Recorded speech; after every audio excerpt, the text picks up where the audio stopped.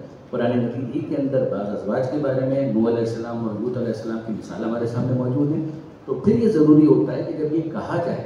کہ اہل البیت ان گھر والوں سے ہر رجس و نجاست کو دور کیا جا رہا ہے، تو یہ ایک گھر ہے، خاص گھر ہے، اس گھر کے افراد ہیں، اس کے لیے چادر میں لے کر اس حصار کو باندھ کر کہ یہ ہیں، اور پھر ابنانا نسانا انفسنا کا مسئلہ بیان کر کے کہ یہ ہیں، اور پھر اس کے بعد ہم دیکھتے ہیں کہ بہت زیادہ واضح ہو جاتی ہے بات جب ہمارے سامنے یہ حدیث آتی ہے کہ جو پھر ایک مرتبہ متفق ہے کہ جس کے اندر پیغمبر اکرم اور زیادہ وضاحت کرتے ہیں، انی تارکن فیکم الثقلین، میں تمہارے درمیان دو چیزیں چھوڑ کر جا رہا ہوں، کتاب اللہ و عطرتی اہل بیت، ایک اللہ کی کتاب چھوڑ کر جا رہا ہوں، دوسرے میرے اہل بیت، اور یہ اہل بیت کون ہے؟ میری عطرت، یعنی اگر آپ عربی قواعد کے اعتبار سے دیکھیں اس کا بدل اسی کو یعنی دوسرے لفظوں کے اندر بیان کر دیا گیا کہ یہ جن کو میں اہل بیت کہہ رہا ہوں یہ میری عطرت میں سے ہیں، یہ میری اولاد میں سے ہیں، اور تم اگر ان سے متمسک رہو گے تو ہرگز گمراہ نہ ہوں گے۔ تو ہم کو سمجھ میں آیا کہ اہل بیت کون ہیں، ان کے بارے میں قرآن کا موقف کون ہے، اس کے مصادیق کی تعین، اور مصادیق کی تعین کرنے کے بعد کہ ان سے تمسک وہ ہے کہ جس کے نتیجے میں گمراہی سے انسان دور ہو سکتا ہے، اور اس آیت کی تفسیر ہمارے سامنے آ جاتی ہے کہ صراط الذین انعمت علیہم غیر المغضوب علیہم ولا الضالین، سبق راشی کے نماز۔ بہت ہی بہترین انداز میں آپ نے سوال کا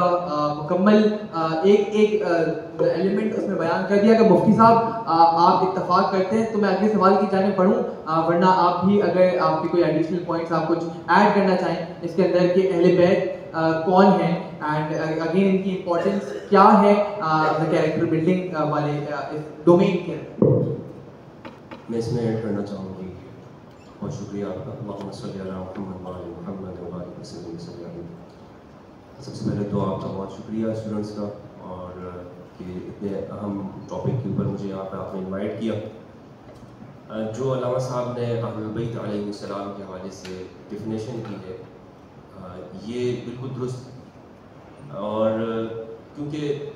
میں یہ کہنا چاہوں گا کہ ہمیں حقانیت یا سچ کو وہ بغیر کسی جسے کہنا چاہیے بغیر کسی لباس کے بیان کرنا چاہیے۔ قرآن مجید میں اللہ سبحانہ و تعالیٰ نے ارشاد فرمایا کونوا قوامین بالقسط شہداء للہ، آپ انصاف کے لیے کھڑے ہو جاؤ اللہ کے لیے گواہی۔ یعنی اگر میں بطور ایک ریسرچر قرآن اور سنت کے اندر ریسرچ کرتا ہوں تو مجھے یہ بات معلوم ہوتی ہے قطع نظر اس بات کی کہ میرے مسلک کیا ہے، میرا نقطہ نظر کیا ہے، جو قرآن کہہ رہا ہے، جو ہماری صحیح کتابیں کہہ رہی ہیں وہ یہی ہے کہ اہل البیت سورہ احزاب سورت نمبر 33 کی آیت نمبر 33 اس کی جو تشریح ہے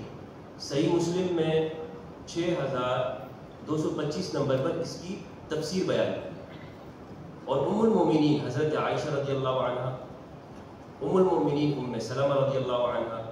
جابر بن عبداللہ، ماقل بن یسار اور دیگر صحابہ کرام رضوان اللہ علیہم اجمعین سے اس آیت کی جو تفسیر منقول ہے رسول اللہ صلی اللہ علیہ وآلہ وسلم سے وہ یہ ہے کہ اہل البیت علیہ السلام وہ صرف اور صرف اصحاب کے ساتھ وہ ذوات قدسیہ ہیں جنہیں ہمارے ہاں عام معاشرے کے اندر پنچ تن کہا جاتا ہے، یعنی 5 ذوات، محمد، علی، فاطمہ، حسن اور حسین علیہ السلام، یہ اہل البیت علیہ السلام۔ باقی یہ ہے کہ جیسے ہمارے ہاں محاورے کے اندر بھی کہتے ہیں کہ یہ گھر والے ہیں، گھر والیاں ہیں، بیویوں کے لیے یہ لفظ استعمال ہوتا ہے، اور یہ ہمارے اردو محاورے میں کہتے ہیں اہل خانہ. تو اس اعتبار سے اگر ہم دیکھیں تو جو لغوی معنی ہے اس میں ازواج رسول صلی اللہ علیہ وآلہ وسلم ان پر اس لفظ کا اطلاق ہو سکتا ہے کہ یہ اہل البیت ہے ازواج رسول, لیکن ان پر جو لفظ کا اطلاق ہے وہ لغوی معنی میں ہوگا, شرعی معنی میں نہیں. شرعی اور لغوی میں فرق یہ ہے کہ ہم محاورے میں, بول چال میں, پوری دنیا کی زبانوں میں اہل خانہ کا لفظ استعمال ہوتا ہے, لیکن اہل البیت صرف وہ نہیں ہے کہ جو گھر میں ہوتے ہیں. اہل البیت وہ ہیں کہ جن کا تعلق دعوت ابراہیمی کے کعبۃ اللہ کے ساتھ ان کا جو اس کے وارث ہیں.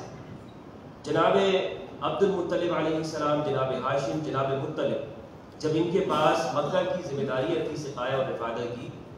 تو جو مشہور واقعہ ہمارے یہاں سیرت کی کتابوں میں پڑھاتے بھی ہیں, ابرہہ جب آیا